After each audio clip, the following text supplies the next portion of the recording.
আমি জানি না আর কিভাবে চাইলে তোমায় পেতাম। আমি তো আমার সাধ্য মতো তোমাকে চাইলাম, খোদার কাছে চাইলাম তোমায় মোনাজাতে দু হাত তুলে। তোমারও চাওয়া উচিত ছিল, কিভাবে পাবো তোমায় তুমি আমায় না চাইলে। আমার চাওয়াটা বেশি কিছু ছিল না, আমার চাওয়াটা ছিল খুবই সামান্য।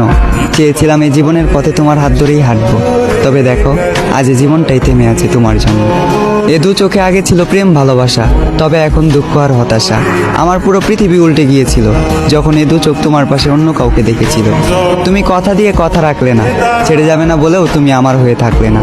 আমিও কথা দিয়ে কথা রাখিনি, তোমাকে ছাড়া বাঁচবো না বলেছিলাম। তবে আজও আমি মরিনি, বাঁচা মরা রবের হাতে। তাই হয়তো না চাইতেও এখনো বেঁচে আছি এই পৃথিবীতে। এত কিছুর পরেও যে রব আমায় বাঁচিয়ে রাখলো, শুধুমাত্র তিনিই জানেন আমি কিভাবে বেঁচে আছি। আজ আমি সবার চোখের আড়ালে চোখের পানি মুছি, সবাইকে দেখাই সুস্থতা, মুখে মুচকি হাসি।